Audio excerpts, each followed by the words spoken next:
नमस्कार दोस्तों, हम कल पढ़ रहे थे भारतीय संविधान का निर्माण और उसकी विशेषताएं। तो उनमें कुछ टॉपिक तो कल कर लिए थे, जो बाकी के जो बिंदु रह गए थे वो आज कर रहे हैं। कल हमने देख लिया था लास्ट चीफ कमिश्नर के सदस्य 4। उसके बाद आज देखते हैं 1946 संविधान सभा का चुनाव। आज जो संविधान सभा है उसके चुनाव करवाते हैं, कौन सी पार्टी को कितना बहुमत मिलता है। 1946 संविधान सभा का चुनाव समुदाय के आधार पर सीटों का वर्गीकरण, जो समुदाय है उनके आधार पर सीटों का वर्गीकरण। फर्स्ट हमारा सामान्य वर्ग, सेकंड पे क्या है मुस्लिम वर्ग, और थर्ड पे क्या है सिख। तो सामान्य को कितना मिला 213, मुस्लिम को कितना मिला 79 और सिख समुदाय को कितना मिला ओनली 4। चुनावों का परिणाम, कांग्रेस को कितनी सीटें मिली 208 और मुस्लिम लीग को कितनी मिली 73 मिली, और निर्दलीय को कितनी मिली 8 और अन्य को कितनी मिली 7। जो राजस्थान से जो सीटें थी वो कितनी मिली महिलाओं को 12 या 15। कुछ बुकें तो 12 बताती हैं, कुछ बुकें 15 बताती हैं, तो आप मोस्टली कितना याद रखोगे 12। और जो महिलाएं थी वो कितनी थी 15। अब आपके मन में एक क्वेश्चन उठ रहा होगा, जो संविधान की प्रति थी उस पर हस्ताक्षर करने वाली महिलाओं की संख्या कितनी थी, तो वो संख्या कितनी थी 8, और यहाँ पे महिलाएं कितनी है 8। तो वहां पे हस्ताक्षर करने वाली महिलाओं की संख्या थी, और यहाँ पे कुल महिलाओं की संख्या बताई गई है।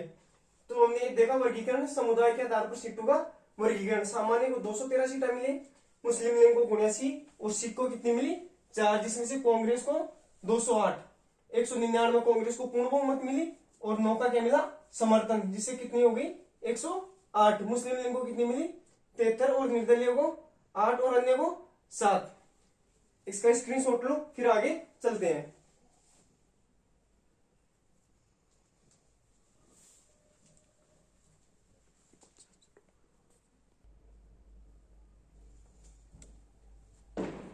हाँ भाई आगे देखो, स्क्रीनशॉट ले लिया।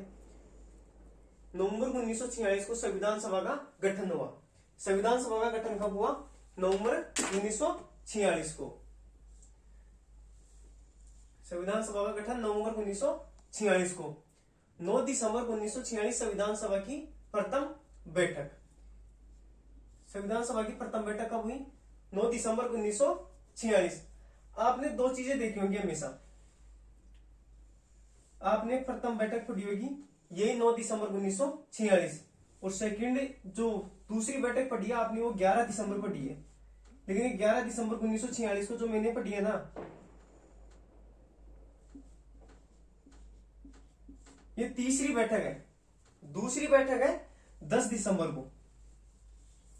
दूसरी बैठक है 10 दिसंबर 1946 को, और जो तीसरी बैठक है वो कब है 11 दिसंबर 1946 को। फिर चौथी बैठक की बात करते हैं, जो आती है 12 दिसंबर 1946 को। 12 दिसंबर 1946 को पहली बैठक हो रही है 9 दिसंबर 1946 को। दूसरी बैठक हो रही है 10 दिसंबर 1946 को। तीसरी बैठक हो रही है 11 दिसंबर 1946 को, और चौथी बैठक हो रही है 12 दिसंबर 1946 को। 4 बैठकें और 5वीं बैठक कंटिन्यू है जो 13 दिसंबर 1946 को है, जिसमें उद्देश्य प्रस्ताव लाया जाता है। लेकिन ये आपको बहुत कम जगह मिलती है, क्योंकि ऑथेंटिक बुक पढ़ते हैं उनमें ये दी हुई है कंटिन्यू, इसलिए मैं आपको ये दूसरी बैठक और इसको तीसरी बैठक नहीं बता सकता। जो कंटिन्यू दी हुई है उन्हीं के अकॉर्डिंग बताइए। ये दूसरी हो गई 10 दिसंबर को, और 12 दिसंबर को कौन सी हो गई चौथी बैठक, और 13 दिसंबर को 5वीं बैठक। आगे देखते हैं।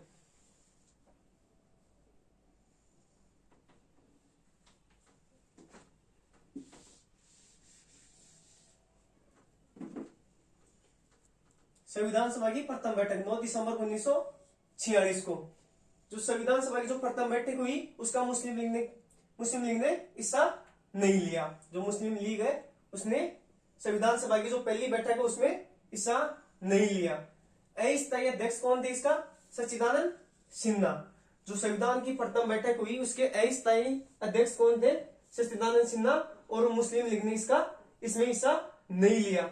दूसरी बैठक हुई 11 दिसंबर सॉरी तीसरी बैठक हुई 11 दिसंबर 1946 को।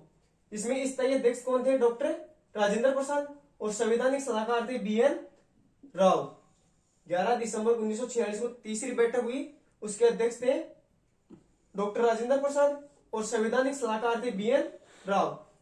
फिर जो पांचवी बैठक आती है जिसमें उद्देश्य प्रस्ताव नेहरू द्वारा लाए जाते हैं, तो उसकी स्थापना कब हुई? 13 दिसंबर 1946 को नेहरू जी द्वारा नेहरू प्रस्ताव के नाम से भी जाना जाता है। ये जो उद्देश्य प्रस्ताव है ये पारित हुआ 22 जनवरी 1947 को। जो उद्देश्य प्रस्ताव है ये पारित कब हुआ? 22 जनवरी 1947 को। जो प्रथम प्रारूप थे उसके अध्यक्ष थे BN राव। जो इसका प्रस्ताव है इसका अध्यक्ष कौन थे? BN राव। इसमें अनुच्छेद कितने थे? 243। संविधान सभा की प्रारूप समिति कब बनाई? 29 अगस्त 1947 को।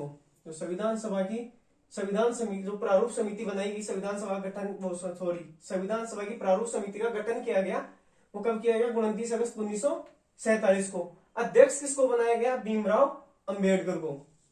इसमें सदस्य संख्या कितनी थी? 7। BN राव द्वारा तैयार प्रारूप की जांच करने हेतु, जो BN राव द्वारा जो तैयार प्रारूप था उसकी जांच हेतु क्या बनाया गया? प्रारूप समिति। जो 7 सदस्य थे उनके नाम है, एक का नाम है जो अध्यक्ष थे भीमराव अंबेडकर, दूसरे थे गोपाल स्वामी अयंगर, तीसरे थे अलादी कृष्णा स्वामी अयंगर, चौथे थे KM मुंशी, पांचवे थे मोहम्मद सादुल्ला मुस्लिम थे, और छठवे थे DP खेतान। DP खेतान की मृत्यु पर कौन है? TT कृष्णामाचारी, और BL मित्तल ने त्याग पत्र देने पर कौन है? N माधवराव। चलो इसका स्क्रीनशॉट लो, फिर आगे चलते हैं।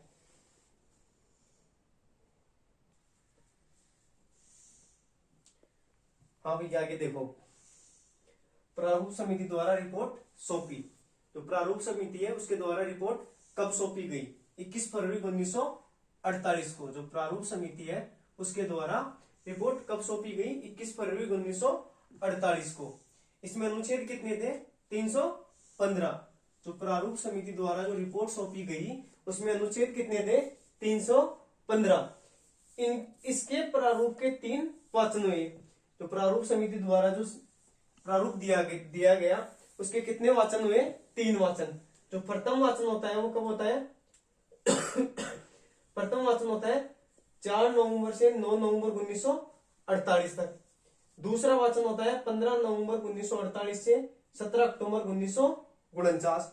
तीसरा वाचन होता है 14 नवंबर से 26 नवंबर 1949। प्रथम जो वाचन हो रहा है वो हो रहा है 4 नवंबर से 9 नवंबर 1948। दूसरा वाचन हो रहा है 15 नवंबर 1948 से 17 अक्टूबर 1949, और तीसरा वाचन हो रहा है 14 नवंबर से 26 नवंबर 1949।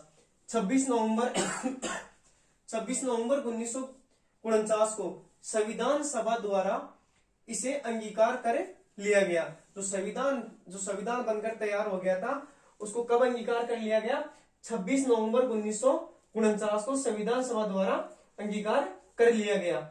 इसमें 284 सदस्यों ने इस पर 284 सदस्यों ने हस्ताक्षर किए, जिनमें से 8 महिलाएं थी। महिलाएं कितनी थी? 8। और 114 दिन इस पर बहस चली। बहस कितने दिन चली? 114 दिन। 11 + 1 12 अधिवेशन हुए। जो संविधान सभा थी उस पर कितने अधिवेशन हुए? 12 अधिवेशन हुए। 12वीं बैठक कब हुई? 24 जनवरी 1950। 24 जनवरी 1950 को 12वीं बैठक हुई। संविधान सभा इस दिन क्या हो गई? भंग। और 26 जनवरी 1950 को हमारा संविधान लागू हो गया। डॉक्टर राजेंद्र प्रसाद प्रथम राष्ट्रपति बने। 26 जनवरी 1950 को संविधान लागू हुआ। संविधान कब लागू हुआ? 26 जनवरी 1950 को संविधान लागू हुआ।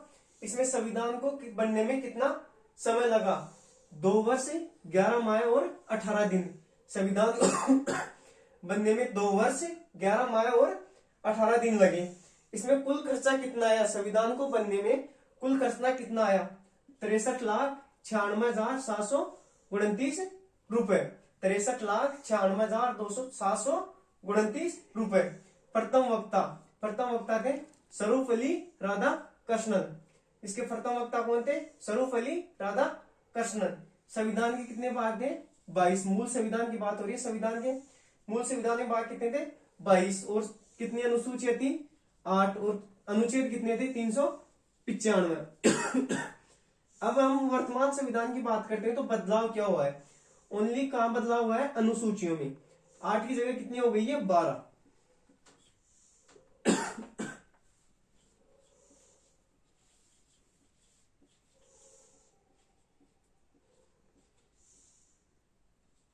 कितनी अनुसूची हो गया 8 की जगह 12। और वही 395 अनुच्छेद है और वही 22 भाग है।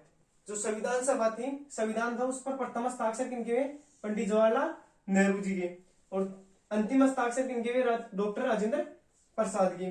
संविधान सभा की तीनों प्रतियों पर हस्ताक्षर हुए खान अब्दुल गफार खान। जो संविधान की 3 प्रतियां थी उन पर तीनों पर हस्ताक्षर किनके हुए? खान अब्दुल गफार खान। इनको सीमांत गांधी के नाम से जाना जाता है।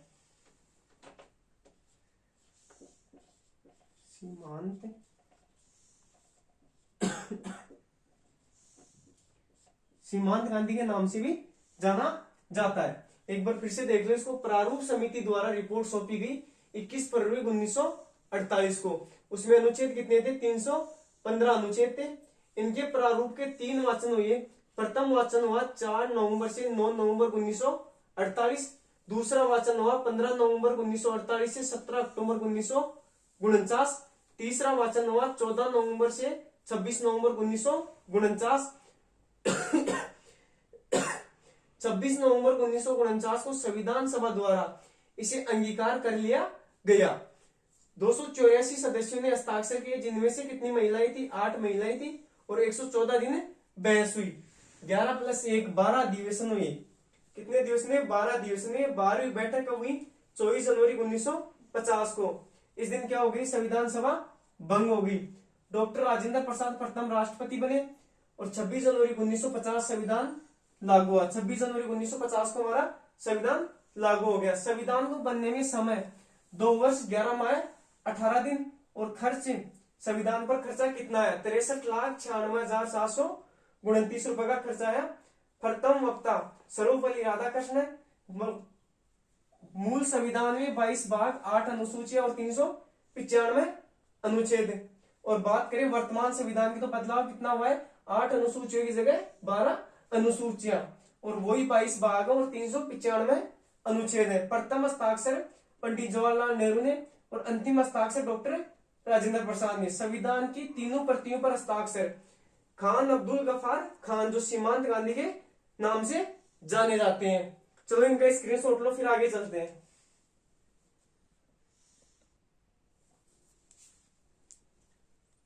हाँ भैया आगे देखो।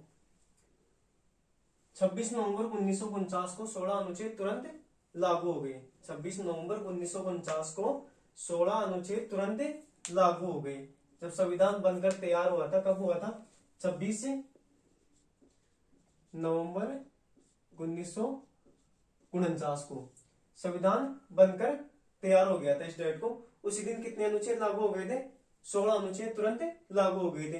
अन्य सभी अनुच्छेद, जो बाकी के जो अनुच्छेद बच गए, वो कब लागू हुए?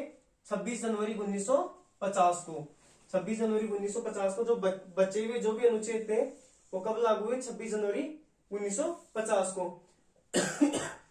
अनुच्छेद 393 में भारत के संविधान का संक्षिप्त नाम दिया गया है।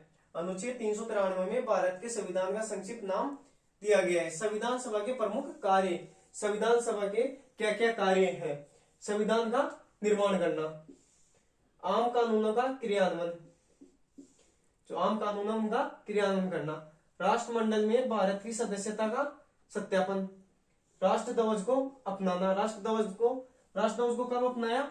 22 जुलाई 1947 को। जो राष्ट्र ध्वज हमारा तिरंगा, उसको कब अपनाया गया? 22 जुलाई 1947 को। राष्ट्रगान व राष्ट्रगीत को कब अपनाया गया? 24 जनवरी 1950 को। राष्ट्रगीत व गान को कब अपनाया गया? 24 जनवरी 1950 को। देखो एक बार फिर से देख लो इसको। 26 नवंबर 1949 को 16 अनुच्छेद तुरंत लागू हो गए। हमारा संविधान जिस दिन को बनकर तैयार हुआ उसी दिन को 16 अनुच्छेद तो तुरंत प्रभाव से लागू हो गए, लेकिन जो बाकी के जो अनुच्छेद बच गए थे वो कब लागू हुए? 26 जनवरी 1950 को लागू हुए। अनुच्छेद 393 में भारत के संविधान का संक्षिप्त नाम दिया गया है। संविधान सभा के कार्य: संविधान का निर्माण करना, आम कानूनों का क्रियान्वयन करना, राष्ट्रमंडल में भारत की सदस्यता का सत्यापन करना, और फिर आता है राष्ट्रीय ध्वज को अपनाया गया 22 जुलाई 1947 और राष्ट्रगान और राष्ट्रीय गीत को अपनाया गया 24 जनवरी 1950 को। एक बार स्क्रीनशॉट ले लो इसका। देखो अगर कोई मानवीय भूली है उसके मैं समझ आता हूं, और आप लाइक और शेयर करना आप नहीं भूलें और साथ में सब्सक्राइब करें। अगर आपको इसमें कुछ प्रॉब्लम लग रही हो, कुछ दिखने में या कोई अक्षर समझ में नहीं आ रहा हो, तो उसके लिए कमेंट बॉक्स में बताएं तो ताकि मैं उसको सुधारने की कोशिश करूं। तब तक के लिए अगली क्लास में मिलते हैं। तब तक के लिए जय हिंद, जय भारत।